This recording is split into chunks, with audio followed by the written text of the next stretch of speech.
Horror कहानियां थी। शब्द, तुझे भरोसा नहीं ना, तो फिर जा अपने कमरे में जाकर देख। तेरे पलंग के नीचे तुझे तेरी माँ की हड्डियां मिलेंगी। प्रभात दौड़कर अपने कमरे में जाता है और अपने पलंग के नीचे देखता है। वहां पर सचमुच एक कंकाल पड़ा हुआ था और उसके शरीर पर जो कपड़े थे वो प्रभात की माँ के थे। क्या बात है, आज तो आप सुबह से ही बहुत बिजी हैं। ऐसा क्या लिख रहे हैं? बस एक फैमिली की कहानी लिख रहा था। जैसे हमारी फैमिली है ना, तुम, माँ और मैं, लेकिन थोड़े अलग तरीके से, क्योंकि ये कहानी हॉरर है और इसमें जो आदमी है ना, मैंने उसकी बीवी को मार दिया है। मतलब कहानी में ऐसा लिखा है। और जानती हो, उसके बाद जो बीवी है ना, वो एक बुरी आत्मा बन जाती है। क्या बेटा, इस तरह की डरावनी कहानियां क्यों लिखता है तू? जानता है ना, हम जो सोचते हैं, जो लिखते हैं, हमारा दिमाग पूरा दिन वैसा ही होता रहता है। माँ, परेशान होने वाली क्या बात है? राइटर हूँ मैं, मेरा तो काम है कहानियां लिखना। और वैसे भी ये सिर्फ एक कहानी है माँ, कोई सच नहीं है। उसके बाद कुछ दिन बीत जाते हैं। एक रात प्रभात को अपने ऑफिस से लौटने में देरी हो जाती है। रात के लगभग 12 बजे हुए थे। प्रभात जैसे ही अपने घर पहुंचता है, उसने देखा कि उसकी पत्नी दुर्गा डाइनिंग टेबल पर उसका इंतजार कर रही है। आ गए आप? कब से आपका इंतजार कर रही थी। देखिए ना, खाना भी ठंडा हो गया है।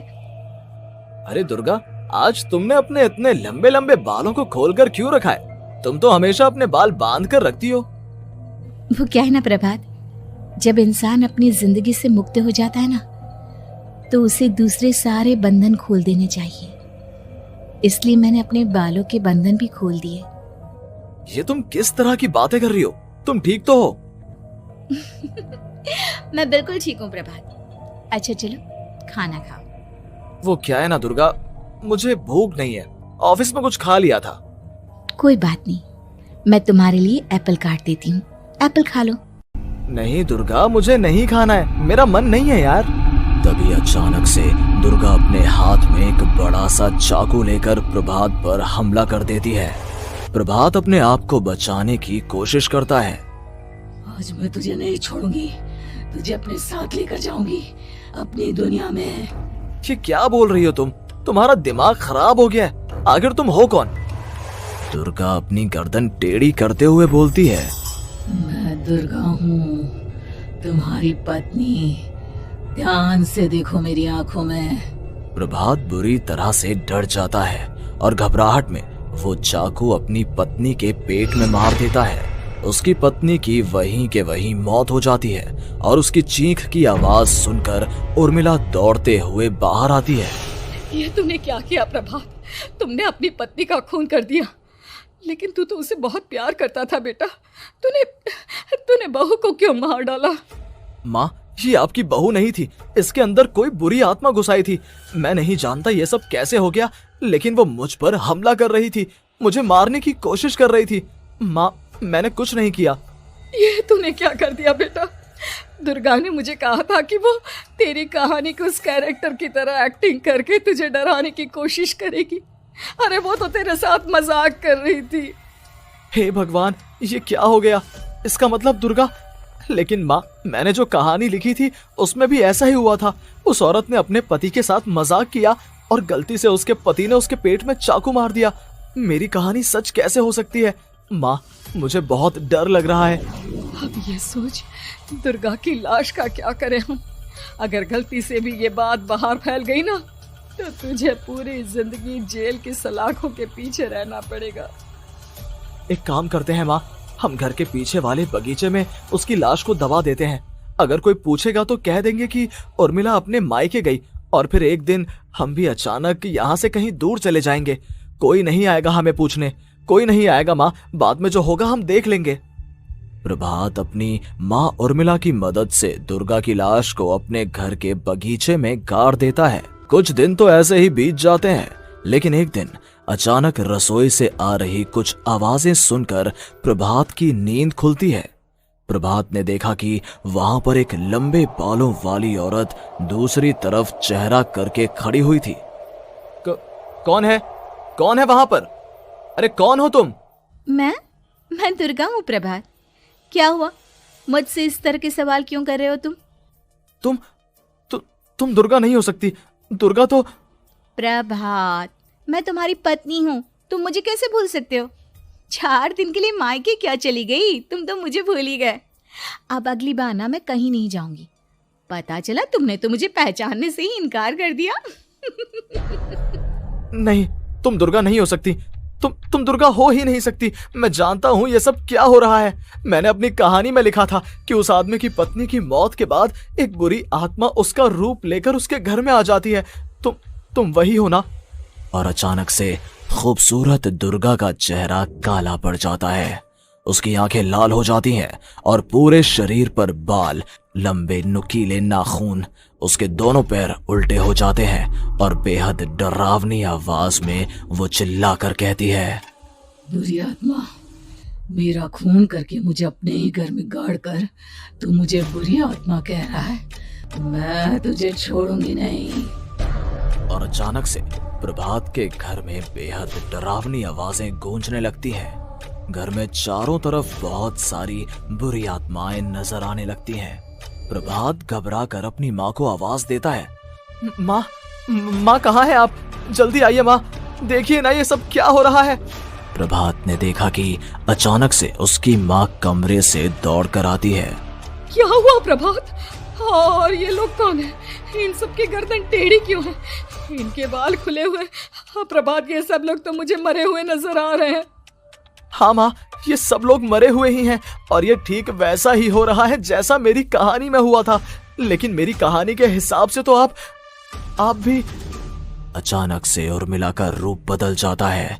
वो भी एक डरावने साए की तरह बन जाती है और बेहद डरावनी आवाज में चिल्ला चिल्ला कर कहती है, मर गई तेरी माँ। जानता है, कल रात जब तू सो रहा था ना, तो मैंने उसके शरीर का सारा खून पी लिया। अब बस हड्डियां बची है उसके शरीर में। नहीं, ऐसा नहीं हो सकता। ऐसा बिल्कुल नहीं हो सकता। मेरी माँ नहीं मर सकती। तुझे भरोसा नहीं ना? तो फिर जा, अपने कमरे में जाकर देख।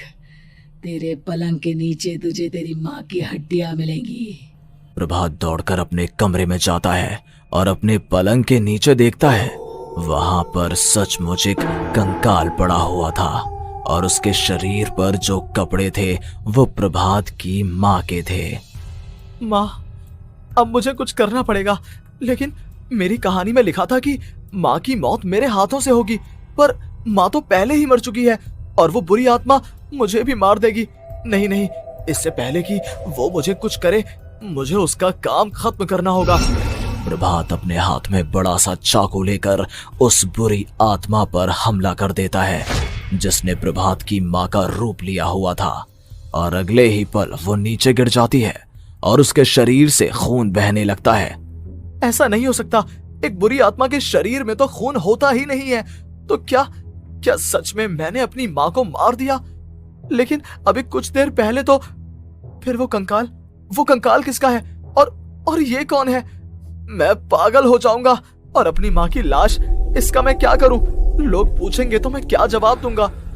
तभी वहां पर दुर्गा का रूप लेकर जो आत्मा थी उसने प्रभात से कहा, गाड़ दे अपनी माँ को ले जाकर उसी जगह जहाँ तूने मेरा खून करके मुझे गाड़ दिया था।